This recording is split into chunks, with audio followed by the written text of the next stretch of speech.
Voilà. Voilà, donc on parlait de cette rencontre avec le Christ. Je parlais tout à l'heure à l'homélie de ce buisson d'épines où il nous rencontre. Il y a deux scènes assez intéressantes qui montrent comment la liberté se positionne devant ça. C'est André Malraux qui disait lui-même « J'ai perdu la foi après ma confirmation », malgré toute la... Et il va perdre 2 enfants d'une manière assez tragique. Et puis, ses 2 fils. Et il avait rencontré durant la résistance, durant la guerre, un père dominicain, le père Bockel. Ils vont rester en lien. Et puis, le père Bockel va le contacter quand, en 61, Malraux perd ses 2 enfants. Et Malraux lui dit... vous savez, est-ce que vous pouvez prier et faire une messe pour lui? Vous savez, comme jadis, quand nous enterrions nos camarades tombés dans la bataille, ces 2 garçons étaient baptisés et puis ils n'étaient pas athées. Et alors, le père Bockel dit volontiers, alors il célèbre une messe, puis il dit, mais écoutez André, on part à Jérusalem, les 2, on va en pèlerinage là-bas. Et André Malraux répond cette chose, je ne suis jamais allé à Jérusalem, je n'ai aucunement la foi, mais je trouve que Jérusalem n'est pas un lieu de tourisme. L'idée qu'on va se promener au Jardin des Oliviers me fait horreur. On va à Jérusalem ou en pèlerinage ou on n'y va pas. Je peux aller à la Mecque, je peux aller à Bénarès, mais à Jérusalem, je ne le peux pas aujourd'hui, car il faudra alors monter au mont des Oliviers, et cela, je ne le peux pas. Et d'un coup, il y a une sorte de choc. Il y a un truc que je ne peux pas faire là. Si je vais à Jérusalem, je ne peux pas aller en touriste. Il faut que je rentre dans le mystère. Il faut que je sois bouleversé par le mystère. Il faut que je touche la croix. Il faut que je mette la main, comme le chanteur Michel Delpech qui va à Jérusalem et il met la main dans le trou où se trouve la croix, puis c'est le choc. Il se dit, après 7 ans de dépression profonde, tentative de suicide et l'horreur, la nuit noire comme ça, le Seigneur dit, est-ce que j'ai souffert pour toi? Après, il va au tombeau, il dit, toi, tu vas aussi sortir de ton tombeau. Et il va vivre sa résurrection. Il y a 2 beaux livres. L'homme qui avait bâti sa maison sous le sable, et puis l'autre, le deuxième qui vient de sortir là, sur la foi. Voilà, et ça, c'est la première expérience. La deuxième expérience, Edith Stein, donc philosophe d'origine juive, mais athée. Elle disait elle-même, je m'enfonçais dans un véritable désespoir. Je ne pouvais plus traverser la route sans souhaiter qu'une voiture m'écrasât. Lors des excursions, une seule idée me hantait, disparaître dans l'abîme, c'en serait fait de ma vie. Donc elle traîne avec elle ce désespoir profond. Et puis elle rencontre un couple, Adolf Reinhardt et son épouse Anna, des protestants, qui... vont l'aider. Adolphe va mourir à la guerre en 1917 et Anna qui l'appelle en lui disant, écoute, il faudrait que tu viennes m'aider à ranger les documents de mon mari. Et son mari était philosophe aussi, il dit, moi je connais rien du tout, je suis pas philosophe, je comprends rien du tout au papier qu'il a, et si tu pourrais mettre de l'ordre dans les affaires de mon mari. Et Edith Stein accepte volontiers par amitié pour eux, mais elle dit, j'étais traumatisée à l'idée de voir une jeune veuve de 6 mois, après 6 mois de mariage, dans l'épreuve que doit représenter la séparation de son mari et de me trouver dans une situation comme ça. Je ne savais pas comment réagir. J'étais dans une angoisse totale d'être confronté à la souffrance de cette femme, de cette amie. Et elle dit la chose suivante, ce fut ma première rencontre avec la croix et avec la force divine qu'elle donne à ceux qui la portent. Je vis pour la première fois l'Église née de la souffrance rédemptrice du Christ dans sa victoire sur l'aiguillon de la mort, visible devant moi. Ce fut l'instant où mon incroyance s'effondra, mon judaïsme pâlit et le Christ étincela, le Christ dans la lumière de la croix. Donc elle voit cette femme paisible, rayonnante, éprouvée bien sûr, mais le sourire sur ses lèvres, l'accueillant, l'embrassant avec joie. Et elle ne comprend plus. C'est pas cohérent, c'est pas juste. Une jeune veuve qui est capable de sourire en ayant perdu son mari à la guerre de manière tragique après 6 mois de mariage, dit ça c'est pas possible. Et tout d'un coup, ce contraste entre ce à quoi elle s'attendait du drame humain qu'elle allait rencontrer et l'espérance qui jaillissait de cette rencontre l'a bouleversée. Elle dit c'est là que tout a chaviré pour moi. Et puis ensuite elle aura cette expérience de lire les châteaux intérieurs de Thérèse d'Avila et puis l'autobiographie et ça va la transporter complètement, elle deviendra carmélite. Vous voyez, donc devant la croix, c'est vrai, ça Paul le dit très justement, il y a scandale, pour les païens, il y a scandale pour les juifs, il y a folie pour les païens, et pour ceux qui croient, c'est sagesse de Dieu et puissance de Dieu. Et là, il y a quelque chose, j'allais dire, un saut à faire, un abîme à franchir. Il y a quelque chose qui interpelle profondément notre liberté. On pourrait dire aujourd'hui folie pour les païens, scandale pour les chrétiens. Et pour ceux qui croient vraiment, qui adhèrent au Christ, sagesse de Dieu et puissance de Dieu. Car il ne suffit pas simplement de se dire chrétien pour être chrétien. Encore faut-il entrer dans ce grand mystère pour découvrir au cœur de ce mystère quelqu'un qui s'appelle Jésus-Christ. Voilà. Il y a un très beau témoignage que donnent les frères Jacquard, que c'est peut-être ces deux prêtres qui se sont fait un médecin et l'autre, qu'on appelle ça, c'est des prothèses.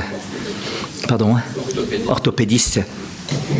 Qui ont baroudé dans le monde entier et qui rappellent l'histoire d'un jeune Robert Naussi, un gosse de 16 ans, maigrelet d'1,60 m, qui arrive un jour dans leur léproserie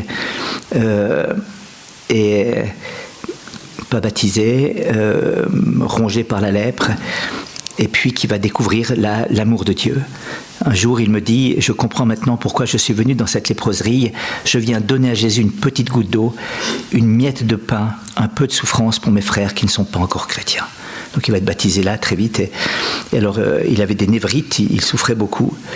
Sa pauvreté à lui, c'était de ne plus servir à rien, à personne, pas même à sa famille. Pourtant, il était le seul à avoir été baptisé dans sa famille. On n'avait plus besoin de lui, puisqu'il était malade.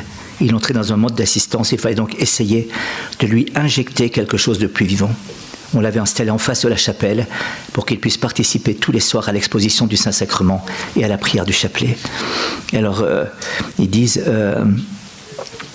il traversait une période de très grande souffrance. Il me tend un petit crucifix que je lui avais donné avec Jésus sur la croix. L'esprit lui montrait que lui n'avait pas pleuré dans sa grande souffrance. Pendant que je le soignais, je lui disais « Tu n'as plus mal ?» car j'avais peur de la sensibilité qui gagnait tout son corps. Il m'a répondu « Ah non, je me suis aperçu que Jésus sur la croix n'avait pas crié. Moi, je voudrais faire comme lui. » Et il dit un jour Robert, je te confie une famille, j'ai reçu une lettre d'une famille qui souffre beaucoup parce que les enfants sont partis, ont fugué. Et Robert répond, maintenant il faut que je me lance dans l'offrande de tous les jeunes de ma génération. Je vais donner toute ma vie pour les jeunes de ma génération. Et quelques jours plus tard, je remercie Dieu d'être lépreux. Je sais maintenant ce qu'il faut que je fasse avec ma maladie. Je veux être le débroussailleur des jeunes, le débroussailleur du ciel. Je vais ouvrir la route du ciel pour tous les jeunes de ma génération. Avec ma lèpre, ma souffrance et surtout l'amour de mon cœur, j'ouvre leur chemin pour les amener à notre Père. Je vais utiliser ma souffrance comme la petite Thérèse, parce que c'est jour et nuit que j'ai mal, et maintenant je ne peux pas dire que je la domine, mais je suis complètement envahi. Je la connais parce que je suis né avec, je vis avec la souffrance. C'est mon instrument de travail que je ne veux plus abandonner, qui ne m'abandonnera pas. Au matin du 15 août, je lui dis, c'est la fête de mon mari aujourd'hui, que vas-tu lui offrir ? Et Robert répond, cette nuit je lui ai dit, si tu me donnais au moins quelque chose, je pourrais te le redonner, puisque j'ai rien. Et puis je me suis ravisé. Je lui ai dit, il me reste mes yeux. Si tu veux, je te les donne. Ce sera mon cadeau de fête pour toi aujourd'hui. Le soir même, une névrite optique le rend aveugle. Il avait tout donné. Il avait devancé par amour et dans son cœur ce que la maladie allait prendre dans son corps. Robert est parti au ciel le 1er octobre 1970, le jour de la fête de Sainte Thérèse de l'Enfant Jésus.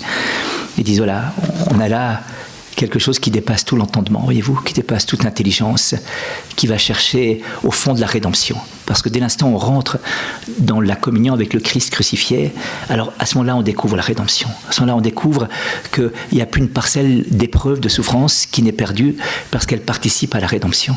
Saint Paul dira, je souffre en ma chair ce qu'il manque aux souffrances du Christ pour son corps qu'est l'Église. Non pas qu'il manque quoi que ce soit au corps du Christ. Par une seule goutte de sang, il aurait racheté tout l'univers. C'était piqué le bout du doigt et laisser tomber une goutte de sang, enfin même en respirant simplement, tout l'univers était racheté. Donc la question n'était pas là, mais il s'agit du fait que Dieu veut nous associer à son œuvre pour répandre la grâce. Et donc, si tout le réservoir de la grâce est plein parce que le Christ est mort et est ressuscité, les canalisations ont besoin d'amener cette grâce dans tous les lieux du monde, et surtout dans les lieux de plus grande souffrance et de plus grand désarroi. Et donc à ce moment-là, il y a tout qui va couler par les canaux que nous sommes. Et donc, on va avoir cette mystérieuse alliance entre l'amour et la souffrance, quelque part. C'est-à-dire que la souffrance en soi est absurde et scandaleuse. Le mal est scandaleux à la raison humaine, parce que le mal, philosophiquement, c'est l'absence d'un bien qui nous est dû. Et donc, être privé de la santé, être malade, c'est être privé de la santé. Être aveugle, c'est être privé de la vue. Être triste, c'est être privé de la joie. Être mort, c'est être privé de la vie.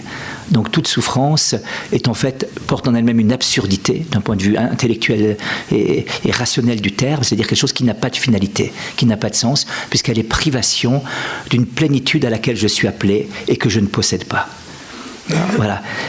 Et donc, devant l'absurde, devant le scandale, il y a le désespoir ou la révolte, ou bien il y a le fait d'entrer dans le mystère. Et ce mystère, c'est Jésus-Christ. C'est pas une réponse théorique, c'est une personne. C'est un grand académicien athée, Thierry Monnier, qui disait un jour, il y a plusieurs grandes religions dans le monde, mais il n'y en a qu'une seule qui peut se permettre de regarder la souffrance dans la prunelle des yeux. Car le Dieu qu'elle annonce n'est pas un Dieu qui parle de la souffrance, mais qui l'a vécu jusqu'au bout. Et c'est le christianisme. Il y a des pages lumineuses, Thierry Monnier, sur l'Eucharistie aussi, c'est en disant, je vous parle du dehors de votre Église, du dehors de votre foi. Mais si j'étais chrétien, en voyant l'Eucharistie, je ne pourrais plus m'en passer, quoi. Il décrit le mystère de l'Eucharistie, mais à la manière d'un père de l'Église, si j'ose dire, une sorte de stupeur, d'émerveillement. Et on se dit, ben oui, pour un non-chrétien, un athée, c'est pas mal quand même ce qu'il dit là. Il a mieux compris le mystère que beaucoup de chrétiens, finalement. Voilà, donc, et là, il a compris aussi le cœur. Voyez-vous, alors, si quelqu'un a le droit de dire un mot là-dessus, c'est les chrétiens, enfin c'est Jésus-Christ, c'est Dieu lui-même, parce qu'il l'a vécu jusqu'au bout. Donc il y a cette expérience bouleversante, voyez-vous, tout d'un coup où la souffrance empoignée par l'amour, saisie par l'amour, devient transfigurée et devient rédemptrice aussi. Voilà. Et puis, il y a un autre aspect qui est important à relever là au milieu, c'est qu'il y a un mystère de compassion qui va naître de cette expérience de la souffrance. La souffrance va faire naître, si elle est là, j'allais dire, c'est parce qu'on peut se pencher dessus. Si Dieu se penche sur la souffrance des autres, alors nous sommes appelés à nous pencher sur la souffrance les uns des autres. La souffrance doit faire naître un monde de compassion. C'est pour ça que la seule chose, c'est Bernanos qui disait, c'est les pauvres qui bâtiront le monde nouveau. Et finalement, c'est ce que nous donne la logique de l'Évangile. C'est la vulnérabilité, c'est la pauvreté, c'est la misère qui crée le monde nouveau. Voyez-vous, il n'y a pas de monde nouveau sans vulnérabilité. Le monde de la toute-puissance, le monde du triomphe de l'ego, le monde de la force n'est pas un monde viable, c'est un monde de destruction. Et alors, si on élimine tous ceux qui sont pauvres et vulnérables, eh bien, on aura un monde de haine et de violence, un monde inhumain, véritablement, où le monde du surhomme, du cyborg, le monde du transhumanisme, où l'homme apparaît comme un raté, finalement un nul, et si on lui met une petite puce là-dedans, qu'on lui met une articulation bionique ou je sais pas quoi, alors là, ça sera génial, il sera vraiment quelqu'un. Il faut perfectionner ce pauvre raté qu'est l'homme pour en faire quelque chose qui soit vraiment efficace. Ouais. Et il y a une Suissesse qui a travaillé avec un Anglais dont j'oublie le nom maintenant, qui est un des spécialistes au monde du transhumanisme et notamment de la robotique, du transhumanisme, qui lui-même s'est fait des programmes où il branchait sur son cerveau et il y a tout son corps qui bouge uniquement en branchant son ordinateur. Donc il enregistre avant et après toutes les impulses nerveux sont donnés comme ça. Et alors il disait c'est assez intéressant elle disait c'est intéressant. Et moi je lui disais c'est intéressant pour les gens qui sont paralysés, faudrait qu'on fait des choses incroyables comme ça. Elle m'a dit oui, ça nous permet de gagner des crédits et d'avoir du budget. Mais c'est pas du tout son but. Son but c'est pas d'aider ceux qui sont pauvres et malades, ceux-là il faut les éliminer, parce que ce sont des ratés. Non, il faut améliorer ceux qui sont déjà bien. Mais s'il dit ça, personne ne lui donne de l'argent. Par contre, s'il dit c'est pour aider les plus pauvres et les paralysés, alors toutes les fondations ouvrent leurs caisses et donnent plein de thunes pour la recherche. Alors, il en fait un petit peu, mais c'est pas du tout ça son but. Et c'est frappant. Hein. Moi, je me dis, ouais, génial, il fait ça pour... c'est ma naïveté. Voilà. Le monde de la souffrance s'appelle le monde de la compassion. C'est un médecin qui témoignait d'une chose assez incroyable. Il disait, Madame T était arrivée dans son service, accompagnait son mari, encore jeune, pour une pneumopathie. Voilà 15 ans que cet homme, nourri par sonde gastrique, ne peut plus communiquer avec sa femme. Les mouvements de paupières qui permettent encore une relation ténue, mais bien réelle, ont même disparu.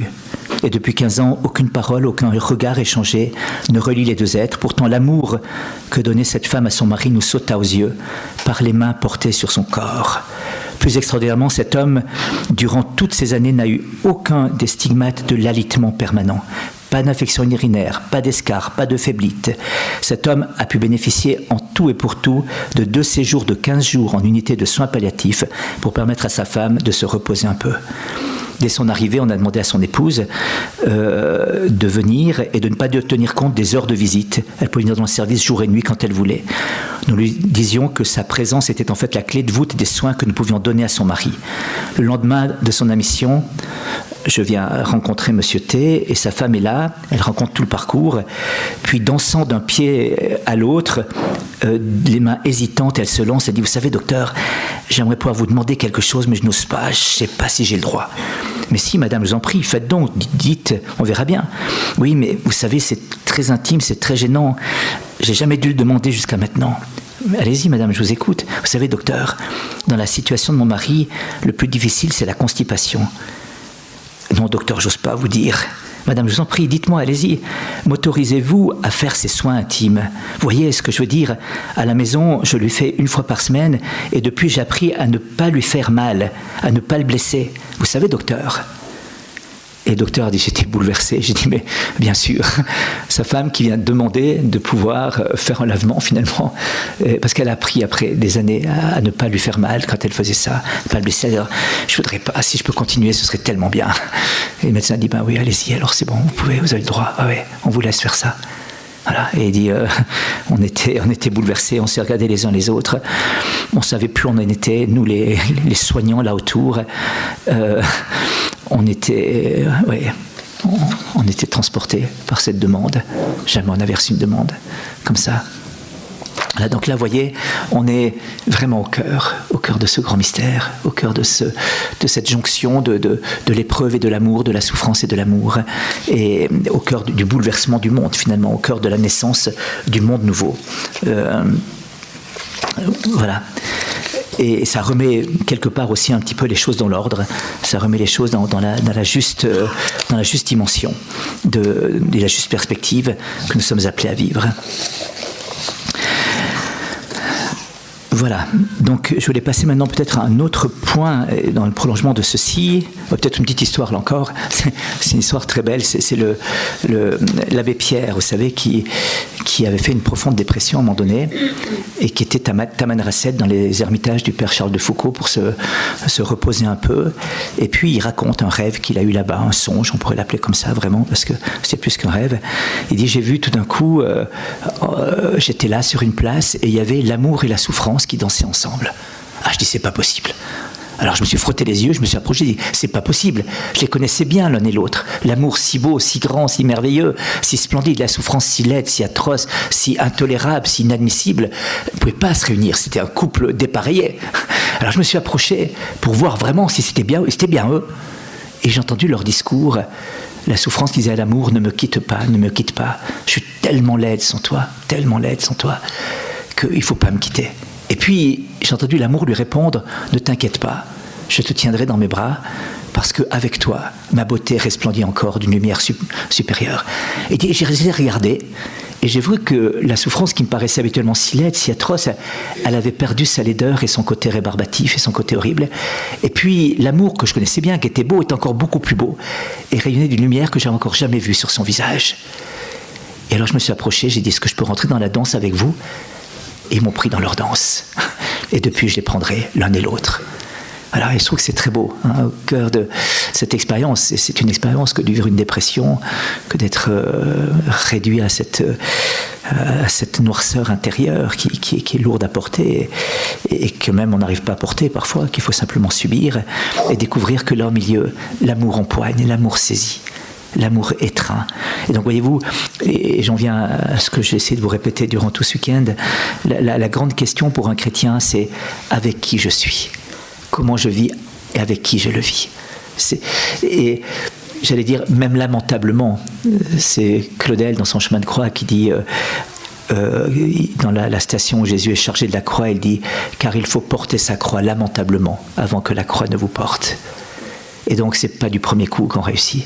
C'est dans les larmes, c'est dans les cris, c'est dans les questionnements, c'est dans le rejet même parfois. C'est dans l'horreur. Voilà, il faut accepter qu'on soit pas. Enfin, si on a dû tourner un film de la Passion avec Sylvester Stallone, il aurait pris la croix en disant « Allez où ? Montrez-la moi.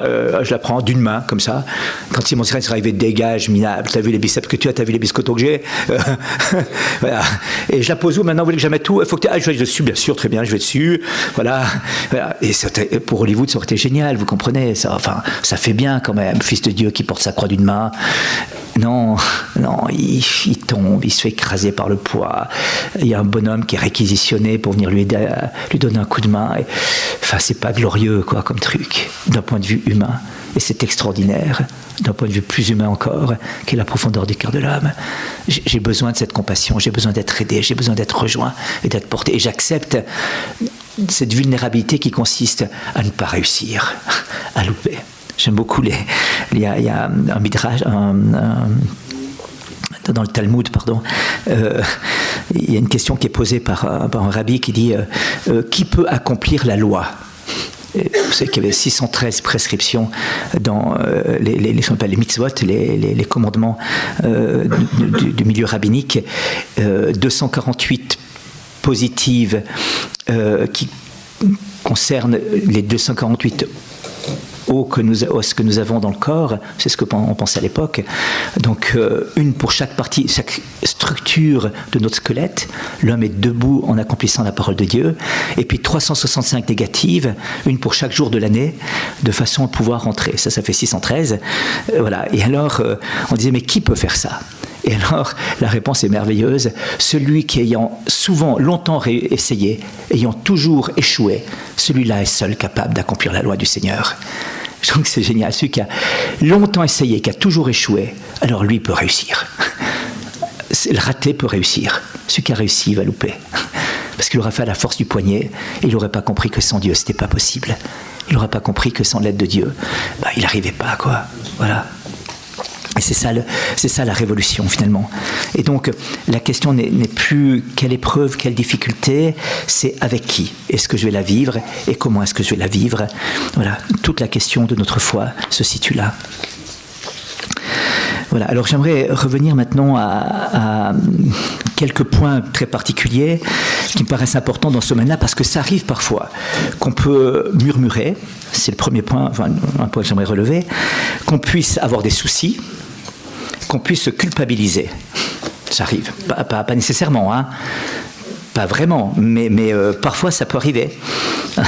On raconte que 3 mamans juives sont assises, c'est un ami juif qui me raconte ça, sont assises sur un banc dans un square en tricotant, pour une fois silencieuses. Au bout d'un moment, la première pousse un soupir. Après un moment, la deuxième pousse un gros soupir. À ce moment, la troisième dit « Ah non, on avait dit cette fois qu'on ne parlait pas des enfants !»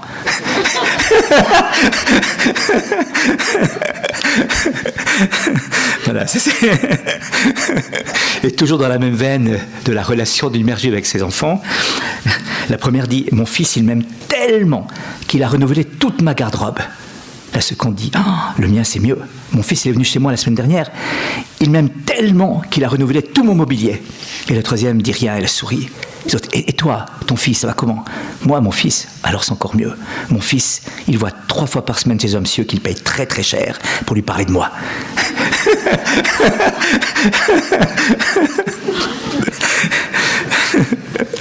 Voilà, donc.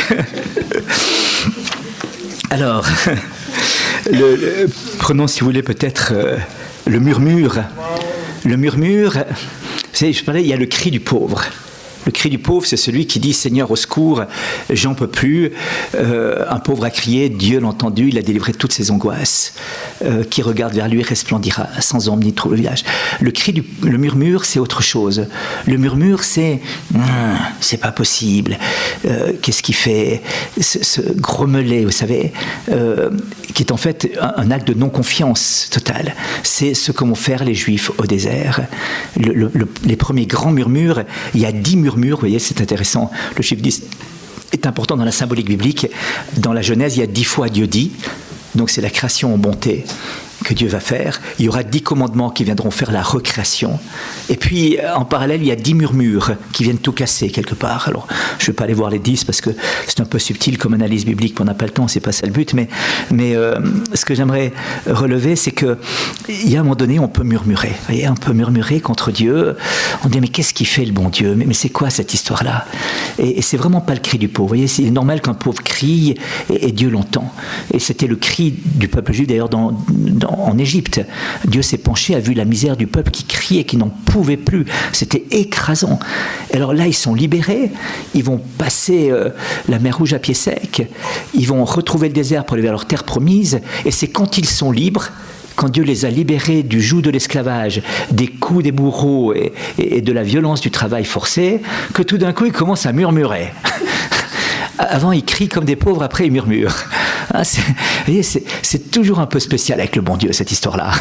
D'ailleurs, vous savez, on leur a demandé d'abord de mettre du sang sur les linteaux des portes pour, quand l'ange passerait, pour les protéger. Et les Juifs se disent, ils ne sont pas bêtes, les Juifs. Et vraiment, il faut vraiment lire l'exégèse talmudique parce que c'est... Ils disent, vous croyez qu'un ange du ciel n'est pas capable de lire l'adresse sur les boîtes aux lettres ? C'est-à-dire, ça, c'est un nom juif, Rupstein, et tout ça. Et puis ça, non, ça c'est pas, ça c'est hébreu. Ça c'est, pardon, c'est égyptien. Donc le problème, c'était pas de reconnaître les portes. Et c'était marqué, il y avait la puce GPS, il y avait tout. Enfin, alors pourquoi Dieu a-t-il ordonné de mettre du sang de l'agneau sur les portes ? Si ce n'est, c'est pas pour reconnaître les gens et les distinguer des autres. Il dit parce que c'était une chose importante. Le grand problème de partir en exode, c'était d'accepter de se bouger. Et ceux qui avaient mis le sang, c'était ceux qui disent « Ok, dérange-moi. Prière de déranger à n'importe quelle heure du jour et de la nuit. Je suis prêt à me mettre en marche et à partir. » Ah oui, parce qu'on le sait, enfin, la tradition juive nous dit qu'il y a 1/3 seulement des juifs qui sont partis. 2/3 on dit, oh, on reste là. Oh, c'est minuit. Non, tu vas pas te déranger à minuit, pas bouger maintenant. Demain matin peut-être, mais là, non, c'est tout de suite ou pas. Allez, laisse-moi dormir, je me casse, cassez-vous. Et alors, ça c'est l'équipe qui sont restés à dormir. Et puis de l'autre côté, il y a d'autres qui ont entendu que ça sonnait un peu partout. Et ça s'appelle le ramassis des nations dans la Bible. C'est tous ceux qui étaient éthiopiens, érythréens, des autres tribus, assyriens et tout ça, qui étaient aussi esclaves. Ils se sont dit, autant profiter du train puisqu'il part, il y a des places vides. Et donc, on se casse avec eux. On appelle ça le ramassis des nations dans le texte biblique. Donc, voyez-vous, la frontière, elle passe pas entre le peuple juif et les autres. Elle passe entre ceux qui veulent et ceux qui ne veulent pas. Ça donne toute une autre sociologie, voyez-vous, entre ceux qui veulent et à ceux qui ne veulent pas, qui restent sur place, de toutes les nations, puis à ceux qui veulent, de toutes les nations. Alors, bien sûr, fondamentalement des Hébreux, mais pas seulement eux, ceux qui acceptent de se laisser déranger au milieu de la nuit, de se mettre en route, de partir, alors qu'il y a Pharaon aux fesses et puis la mer Rouge devant le nez. Et qu'on se dit, comment on va passer ce truc-là ? C'est pas évident. C'est un jour un papa qui dit à son fils, « T'as eu quoi aujourd'hui ?» Ah, j'étais au catéchisme. Ah bon, qu'est-ce qu'il t'a raconté le curé ? L'histoire de Moïse. Tu peux me la dire ? Ouais, bien sûr. Moïse était un agent du Mossad, infiltré derrière les lignes égyptiennes. Il réussit à sortir les otages juifs. Il les a emmenés au bord de la mer Rouge. Il a fait construire des ponts flottants et a fait passer les gens de l'autre côté. Entre-temps, les tanks de l'armée ennemie, commandés par le général Pharaon, le poursuivaient, se sont mis en position de tir. Moïse a alors appelé par radio l'état-major de l'armée de Negev, a demandé le soutien aérien. Les F-16 et les fantômes sont arrivés, ont détruit tous les tanks ennemis ainsi que les ponts flottants. Le temps que se trouvait le général Pharaon, qui était déjà engagé sur le pont, est tombé dans la mer et tout l'équipage s'est noyé, y compris le général Pharaon. Les USA sont venus à la rescousse avec des drones tirés depuis le désert du Nevada. Et le papa dit, attends, mais c'est quoi pour une histoire ? Et t'as raconté comme ça, le curé, l'histoire ? Il dit, non, mais si je te raconte comme il a dit, tu me croiras jamais.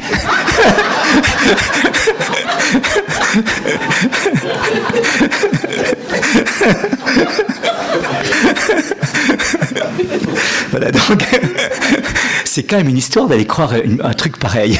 Vous avez le vieux Moïse de 80 berges qui dit, écoutez, moi je suis venu vous chercher pour on va passer de l'autre côté. Hein, d'accord. La lettre de créant, ouais, je vais discuter avec Pharaon. D'accord. Ok. Bon, bonne route. Hein. Voilà. Alors, ça se passe quand même, ils arrivent de l'autre côté, et puis là, il y a le murmure. Là, ça commence à murmurer. Et je vous ai dit, d'abord, il y a l'eau qui est amère. Alors Dieu fait le miracle de changer les eaux amères, Massa et Meriba, le lieu du murmure, et change l'eau en eau potable. Ensuite, on a faim, bon, on va vous donner de la manne, voilà. Alors voilà comment ça se passe. Vous prenez le matin, il n'y a rien à faire. Vous prenez là, vous ne faites pas de réserve, sauf le jour du Shabbat, là vous ne pouvez pas prendre, donc vous faites la réserve pour 2 jours. Autrement, voilà. Il n'y a que de la manne, il n'y a pas autre chose, on aimerait de la viande. Bon, alors on fait tomber des cailles, très bien. C'est ce qu'on irait jusqu'ici, dit Dieu. Ça vous sort par le nez, les cailles. Alors ça leur sort par le nez, il n'y a pas autre chose. Et puis le désert, on était tellement bien en Égypte. Bon, il y avait les couilles, mais enfin c'est pas ça. Il y avait des oignons, il y avait des poireaux. Oh là là là là. Les oignons et les poireaux, ça me manque. Puis le désert, finalement, c'est toujours la même chose. Et c'est assez frappant parce que, voyez-vous, il nous est dit dans le passage de l'Exode que la terre promise se trouve à 40 jours de marche. 40 jours, c'est le chiffre symbolique. Et les gars, ils poireautent 40 ans dans le désert. On se dit, mais qu'est-ce qu'ils font? Et la 39e année, ils sont là, ils se disent, mais tiens, il me semble que ça nous dit quelque chose, cet endroit-là. Ouais, c'est là qu'on était le premier jour à la sortie d'Égypte. On est revenu exactement au point de départ. Ah non! Non, on n'a pas fait tout ça. On les voit tourner en rond, se regarder la carte. Et alors, ils se tapent sur la figure avec les Amalécites, avec les Philistins. Enfin, on se tape les uns sur les autres sur la figure. Enfin, voilà. Donc, il y a des petites guéguerres comme ça. Mais enfin, on tourne en rond dans un désert qui est un mouchoir de poche pendant 40 ans. Et tout d'un coup, paf, c'est bon, allez-y, on y va. Et on arrive. Et on se dit, mais pourquoi, alors qu'on nous précise ces 40 jours de marche, on passe 40 ans? Et là, de nouveau, le Talmud nous dit, parce qu'ils ont murmuré. Et finalement, ce que Dieu voulait, c'est pas tant leur faire atteindre la terre promise, que toujours leur faire comprendre qui il est, ce Dieu qui libère et qui les accompagne. Et qu'il a fallu 40 ans pour qu'ils commencent à piger un petit peu qui était ce Dieu qui libère, qui les accompagne. Ah, vous voyez, donc c'est pas tant... Nous, on dit, il les libère pour aller en terre promise. Non, il les libère pour découvrir qui est Dieu, faire alliance avec eux, demeurer avec eux. Et puis, by the way, diraient les Anglais, en plus, en rab, aller en terre promise. Aller en terre promise. Et alors, eux étaient obsédés par la terre promise. Et ils vont même murmurer à la fin. Ils envoient des estafettes voir en terre promise. Alors, ils reviennent. Ils étaient 2 mecs à porter une grappe de raisin. Marseille a passé par là. Et ils arrivent. Waouh! Et alors, après, ils disent, mais attention, les gars là-bas, mais des balaises. On avait l'air de libellules à côté d'eux. Non, c'est impossible. On arrive là, ça fait 40 ans de galère. On arrive là et on ne va pas pouvoir rentrer. Ils sont trop balèzes, les mecs. On ne va rien pouvoir faire en face d'eux. Enfin, tu fais comme ça, tu gicles. Ils souffrent quand t'es parti. Non, c'est foutu, quoi. Foutu. Alors il dit ça à Josué. Et Josué dit, on y va. Josué, c'est déjà Yeshua, c'est déjà Jésus. Voilà. Donc ça murmure tout le long parce qu'on ne comprend pas qui est Dieu. On ne comprend pas qui est ce Dieu qui les a libérés?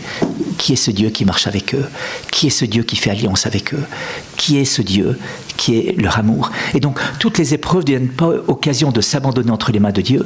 Pourtant, ils avaient vu l'histoire. Dans le désert, contre les Amalécites, par exemple, ils se ramassaient sur la figure en permanence. Et dès que Moïse levait les bras au ciel, il gagnait la victoire dès qu'il était fatigué. Alors, ils ont trouvé un truc, on lui met des gens pour tenir les bras en l'air, puis on rapporte la victoire contre Amalek. Amalek était le symbole du démon pour les Juifs. Ça reste encore le symbole du démon. Voilà, c'est vraiment la crapule. Et donc, ils se rendaient compte que la victoire, c'était Dieu qui l'accordait. Il n'y avait pas d'autre Dieu. C'est eux, c'est lui qui avait libéré. On n'avait pas voulu comprendre qui est là, voyez-vous. C'est-à-dire que ce que Dieu voulait expliquer, c'était pas tant la liberté, le passage sur la terre promise d'où coule le lait et le miel, c'était qui est le Dieu qui vous établit dans ces lieux-là. Et finalement, la terre d'où coule le lait et le miel, c'était d'être avec Dieu. C'était pas tant une terre, c'était bien sûr à ce moment-là une terre historique, mais c'est déjà le symbole de l'Église d'où coule le lait et le miel, c'est-à-dire les sacrements et la parole de Dieu, pour qu'on vive en paix avec le Seigneur, qui peut couler partout. Qui peut couler partout, y compris dans les endroits les plus inimaginables et parfois même les plus sordides. Le cardinal François-Xavier Nguyen Van Thuan, qui a passé 13 ans en prison au Vietnam, dont 9 ans dans la solitude totale, avait demandé, quand il est rentré en prison, on lui a demandé de faire une petite liste d'affaires, puisqu'il n'avait rien pu prendre. Il a demandé, et j'aimerais aussi un médicament contre les maux d'estomac, du vin. entre guillemets. Alors on a donné une petite bouteille, c'est marqué médicament contre les maux d'estomac, et c'était du vin dedans, et donc il disait avec une miette de pain que je ramassais, avec 3 gouttes de vin et une goutte d'eau dans ma main qui me servait d'autel, de ciboire, de calice et de tout, eh bien je célébrais la messe tous les jours. Et j'ai goûté la paix et la joie dans cette Eucharistie que je célébrais tous les jours. Au cœur de la prison, au cœur des lieux les plus inimaginables, on va découvrir l'amour. Un jour j'étais en Chine, et alors dans un petit village, on me dit écoutez, là, c'est un dimanche, il faut vraiment faire gaffe, la police est extrêmement teigneuse ici, c'est dangereux. Et je dis mais pour la messe, écoutez, il faudrait plutôt, enfin c'était le samedi, donc je voyais les gens qui disent écoutez, le mieux ce serait de célébrer dans chaque famille la messe. Donc j'ai commencé à 6h du matin, et toutes les heures je célébrais une messe dans une famille différente, et une était voisine du chef du parti communiste. Il m'a dit on ne peut pas célébrer dans la maison, il va remarquer quelque chose, il va voir. Le seul endroit où on peut célébrer, si vous êtes d'accord, mais on est un peu gêné, c'est à l'étable derrière le cul des vaches, quoi. Ah, je dis, c'est génial, ça. Alors, quand au moment de la consécration, j'ai dit à Jésus, ça te rappelle quelque chose? Et c'était incroyable. On était là, voilà, l'étable, Jésus venait là, le Christ leur était donné dans ce lieu-là. Et moi, j'étais bouleversé. Vous voyez, donc voilà, Dieu vient dans nos vies, dans nos existences, dans les endroits les plus bouleversants, pour donner sa chair, donner sa vie, donner son amour, répandre sa grâce. Et donc la terre promise, c'est ça désormais, voyez-vous. Elle est là, la terre promise.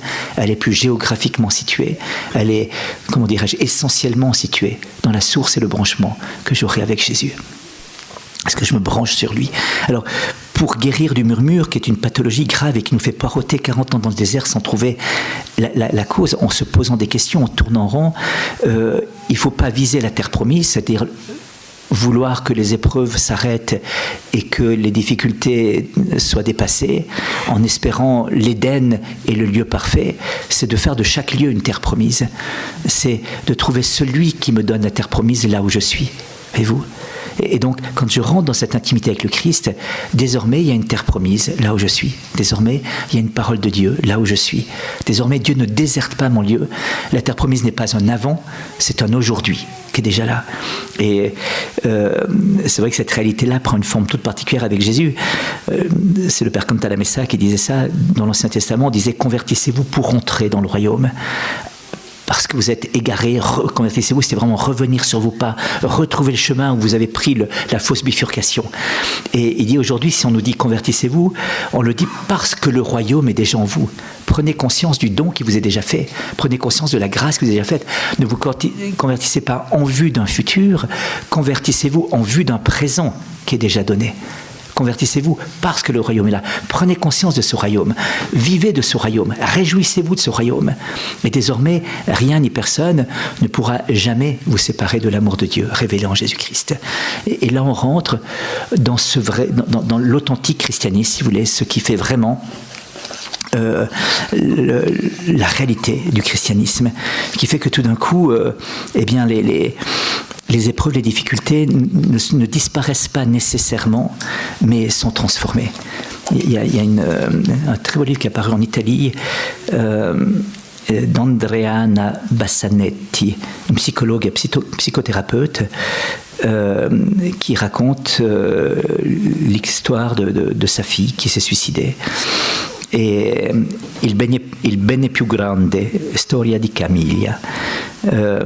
Donc le bien le plus grand, histoire de Camille. Et elle raconte, voilà, la découverte.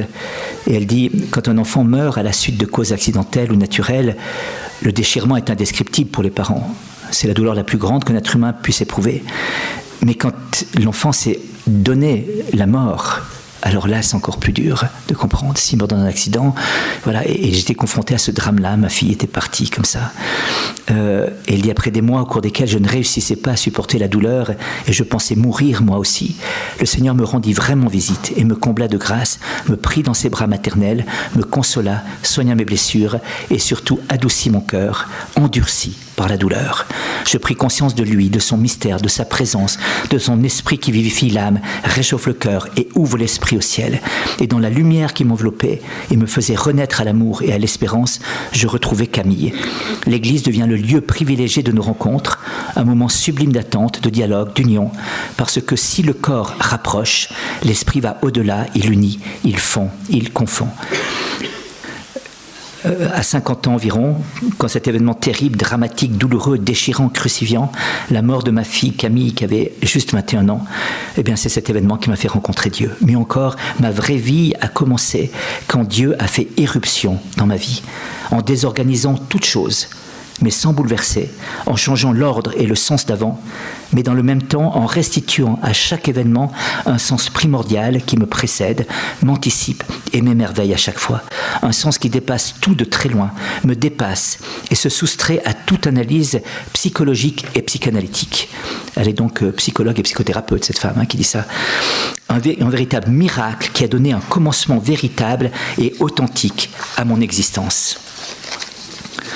Plutôt que de se rebeller et contraindre son enfant à revenir en arrière, à une dimension, disons, plus terrestre, ce sont les parents qui doivent aller de l'avant avec la liberté de choix et de temps. Se renier eux-mêmes, renier maternité, paternité, pour avancer dans cette communion en Dieu, dans cette fraternité en Dieu. Voilà, et dit, le lien, je l'ai trouvé dans l'Eucharistie, le lien entre famille et douleur, c'est l'Eucharistie qui me l'a donné. Le don qui se fait Eucharistie, bien de grâce. Voilà, enfin, c'est un très beau témoignage qui est donné comme ça. On va découvrir à ce moment-là une présence.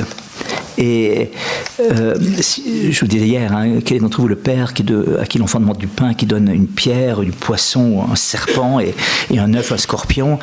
Oui, le murmure, c'est ça. Mais pourquoi il me donne une pierre? Pourquoi il me donne un scorpion? Pourquoi il me donne un serpent? J'avais demandé du pain, j'avais demandé un poisson, j'avais demandé un œuf, puis j'ai juste le contraire. Comment ça se fait? Et tout d'un coup, Dieu dit, mais attends, crois. Tu vas voir, les choses vont changer. Les choses vont changer. J'ai quelqu'un qui me dit une petite histoire. Il dit, il y a deux crapauds qui tombent dans une bassine de crème. Et puis un dit, c'est fini. Il est impossible de sortir. Il essaie de sauter, il n'arrive pas. Puis l'autre, il dit, non, mais c'est pas possible, ma vie ne peut pas s'arrêter là, je vais quand même bouger. Alors il bouge toute la nuit comme ça. Et la crème devient du beurre. Et alors, c'est ferme, il se repose là-dessus et il pousse son cri de joie. Crois.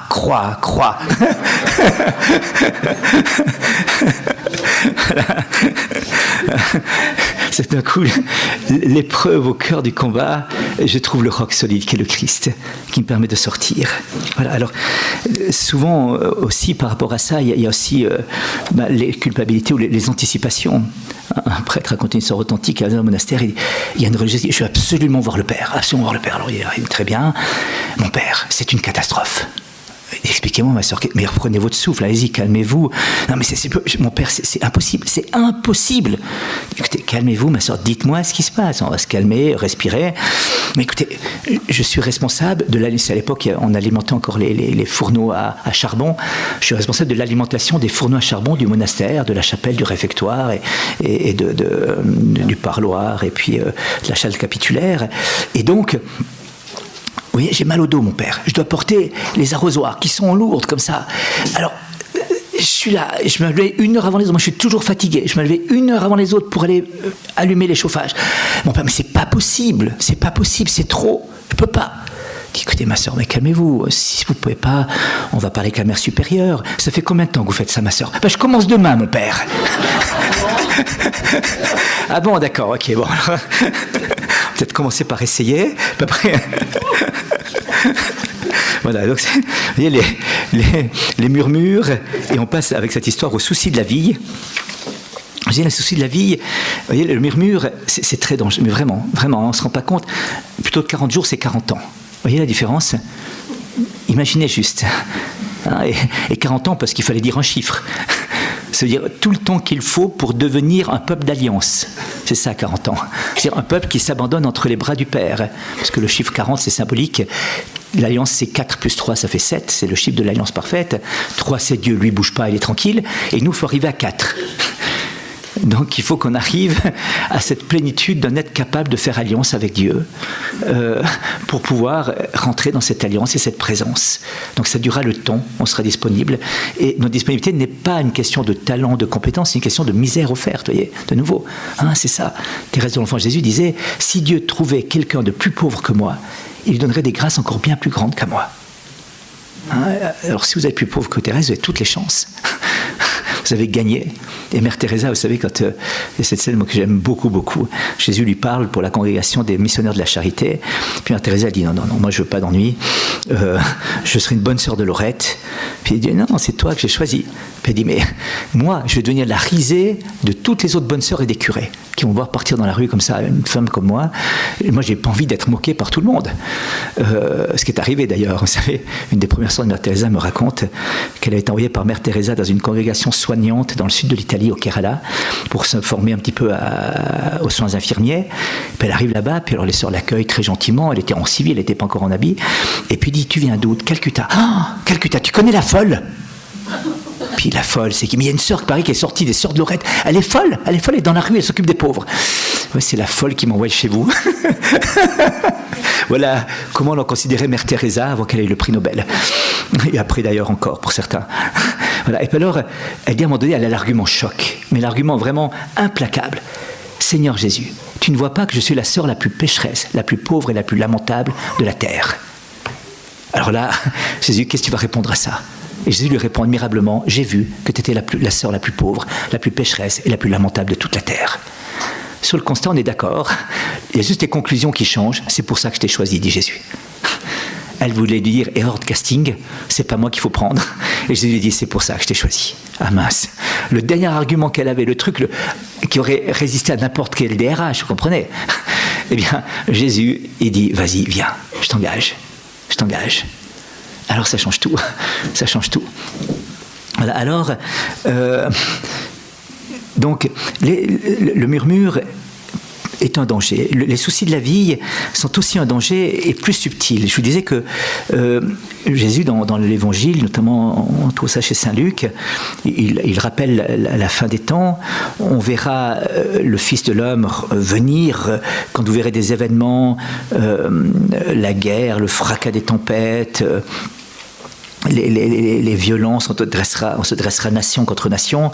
Il dit, à ce moment-là, redressez la tête, redressez-vous, relevez la tête, car votre rédemption approche. Tenez-vous sur vos gardes, de crainte que votre cœur ne s'alourdisse dans la débauche, l'ivrognerie et les soucis de la vie, et que ce jour-là ne tombe sur vous à l'improviste, comme un filet. Alors, les soucis de la vie, c'est des choses qui sont subtiles, parce qu'on dit placer l'ivrognerie, la débauche à côté des soucis de la vie, c'est pas correct, Seigneur. L'ivrognerie, débauche, c'est pas bien, il faut pas. Si la vie, ça paraît vraiment être une attitude noble. Je m'inquiète, je me fais des soucis, je porte les choses, et puis non, c'est pas ça. D'abord, parce que physiologiquement, on le sait, il y a une étude danoise qui vient de sortir maintenant et qui atteste que les soucis et querelles nous font mourir à petit feu. Dans le Journal of Epidemiology and Community Health, vous pouvez lire, nous avons découvert que la mortalité est au moins doublée pour les hommes d'âge moyen qui sont fréquemment préoccupés ou sollicités par leurs conjoints et enfants. Donc ceux qui se prennent la tête dans leurs relations, alors pour les femmes, je ne sais pas, c'était des mecs qui ont dû faire une étude comme ça, le risque de mourir est multiplié par 2 sur les 10 années qu'a duré l'étude lorsqu'il y a un conflit durable et des soucis dans le couple. Risque de mourir multiplié par 2. Donc, ce n'est pas de mourir trop vite, éliminer les conflits et les soucis. Les soucis, dans le mot grec qui est utilisé, qui revient plusieurs fois dans l'Écriture sainte, c'est être tiré dans différentes directions, être arraché, déchiré, tendu. On n'est plus, vous voyez, ce que va faire Dieu, l'œuvre principale du Christ, c'est de nous unifier. La tragédie dans l'Ancien Testament, c'est être dispersé. C'est d'être répandu sur la surface de la terre, la diaspora. Et ce que vient faire le Christ, c'est rassembler le troupeau. Alors, il rassemble de 2 manières. Il rassemble un peuple nouveau, et il rassemble en nous-mêmes, il nous unifie en nous-mêmes. Quand dans le Magnificat, il est dit ça que Marie va disperser les orgueilleux. Mais disperser, c'est pas tellement les répandre, ils vont tellement être éclatés en eux-mêmes qu'ils sont plus du tout unifiés. Et puis Dieu va venir unifier la personne. Et c'est le grand travail et la grande œuvre de la grâce, voyez-vous, nous unifier, faire que notre corps, notre âme, notre affectivité, notre travail, notre sexualité, notre spiritualité, tout ça s'unisse. Que on ne soit pas des gens tiroir, ce qui n'est pas très commode d'être des gens en tiroir, mais d'être des gens unifiés les uns avec les autres, d'être véritablement, d'avoir cette unité profonde, comme ça.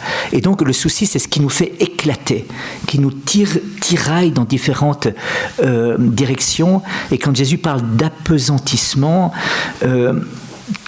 le mot est fort en grec, c'est porter un fardeau, tomber dans la dépression, avoir des idées suicidaires. Enfin, c'est un mot très très fort qui veut dire péter les plombs quelque part, voyez-vous.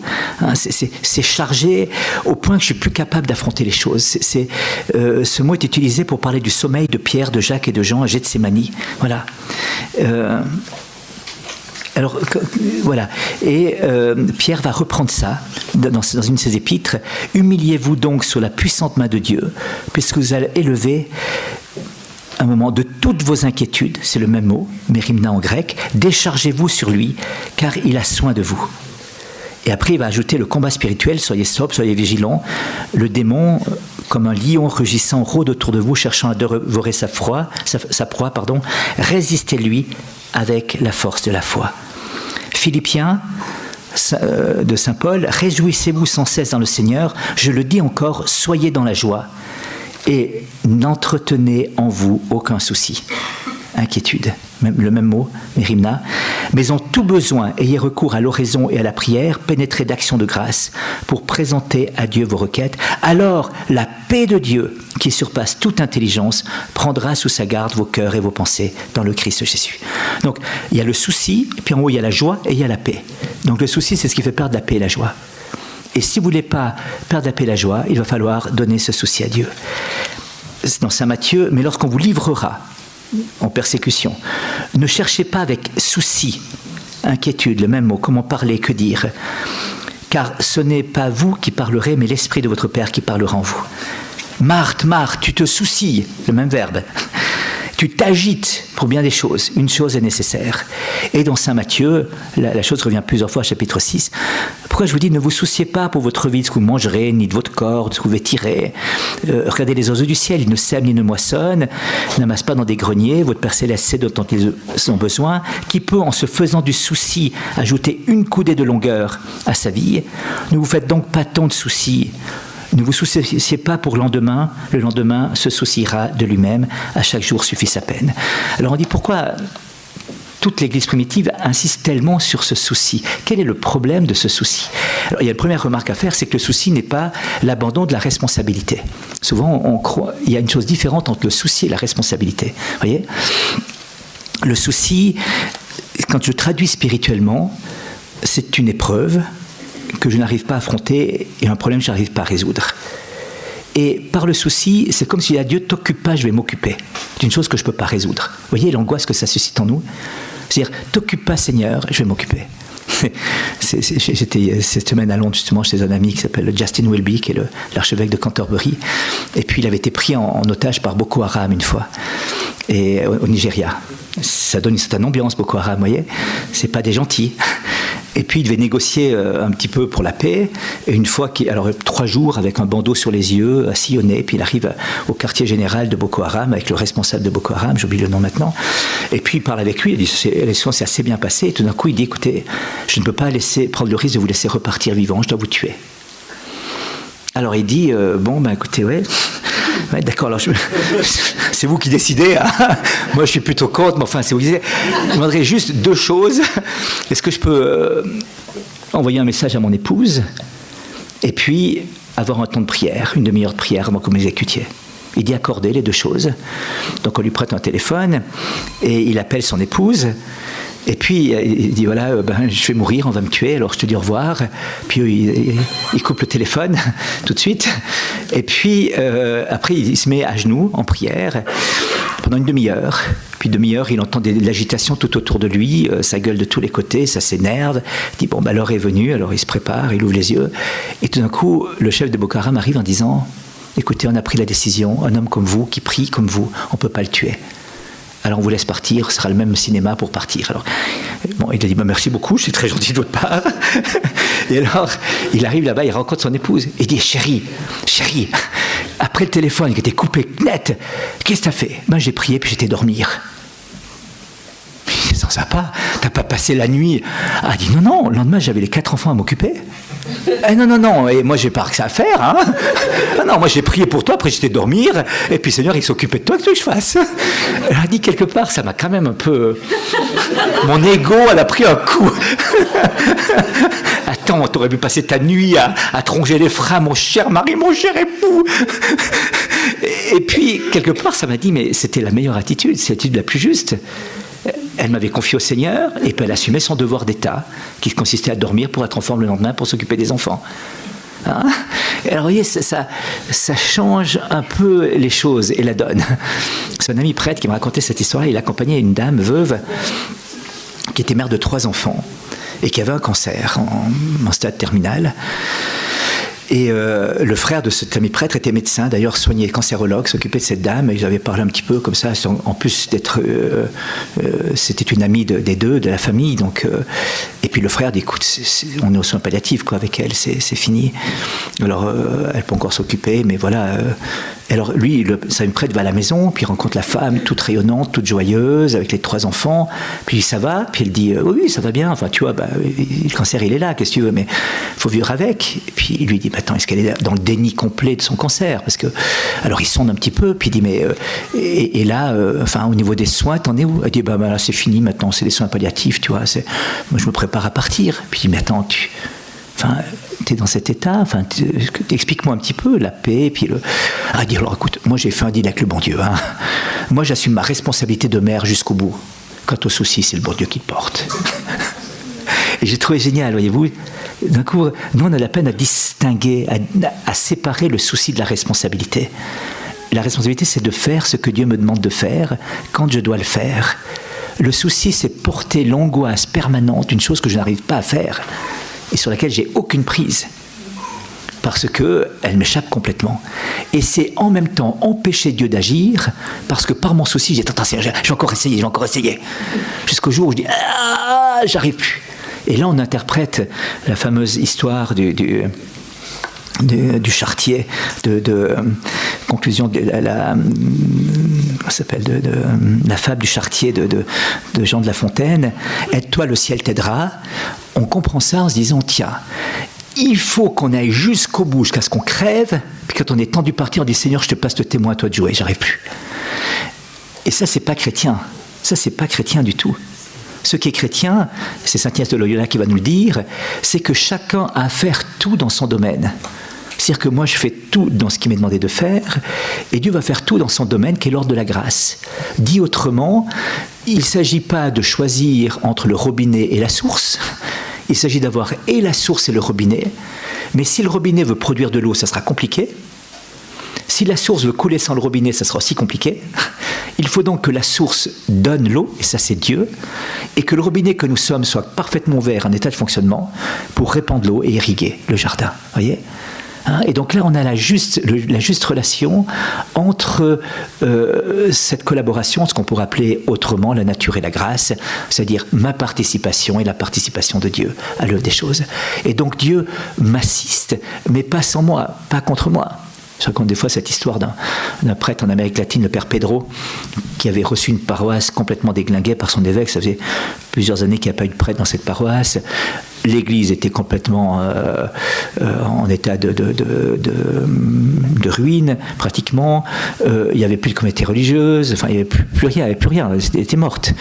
Et puis le père Pedro arrive là, enthousiaste, généreux, fait une petite chorale, invite tous les hommes à travailler le samedi pour refaire l'église. Donc on nettoie tout ça, on refait des plâtres, une petite compagnie de serment de messe, une liturgie. Bref, une année après, l'église renaît complètement. Jeune père Pedro, 35 ans, s'est mouillé complètement et il y a quelque chose qui se produit. Et puis l'évêque, à la rencontre des prêtres, le jeudi saint, à la messe chrismale, il dit, j'aimerais quand même montrer aux autres, s'ils se bougent un peu le train, il y a des choses qui se produisent. Mais je ne veux quand même pas en même temps trop mettre en avant le père Pedro, parce qu'il risque d'en tirer orgueil, puis ensuite c'est peut-être mauvais pour son salut éternel. Alors il trouve la formule idéale en disant, devant tous les prêtres, j'aimerais ici relever le travail particulier qu'a fait l'Esprit Saint dans la paroisse du père Pedro. Et père Pedro lève la main et dit, Monseigneur, j'aurais aimé que vous voyiez l'état de la paroisse quand l'Esprit Saint travaillait tout seul.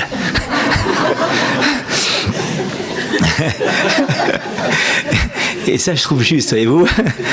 Oui, c'est bien l'Esprit Saint qui a inspiré, c'est bien l'Esprit, mais il y avait besoin d'instruments. Dit dans les termes de Thérèse de l'Enfant Jésus, je suis le pinceau du bon Dieu, c'est lui l'artiste, c'est lui le peintre, c'est lui qui a l'idée, c'est lui qui a le génie, c'est lui qui a le talent. Moi, je suis le pinceau. Et ce qu'on demande du pinceau, c'est d'être parfaitement disponible pour que l'artiste puisse faire ce qu'il veut avec. Il ne faut pas qu'il laisse les poils se durcir, qu'il dise moi, j'ai pas envie de faire un trait là, moi, j'ai envie de faire là-bas. Ou moi, je préfère le rouge que le jaune. Pourquoi tu me dis rouge, ça va pas, moi, je préfère du rouge. Et alors, si le pinceau commence à devenir comme ça donne pas quelque chose de très beau à la fin, vous voyez. Enfin, ça dépend pour qui d'ailleurs. On raconte que je crois que c'est Chagall qui était au musée du Louvre sur chaise roulante, déjà âgé, et puis il y a une salle réservée à Chagall, puis avant il y a la salle de Picasso. Alors il arrive à la maison, ah non, c'est pas beau. Puis là, ah ça c'est beau. Mais déjà un peu perdu comme ça.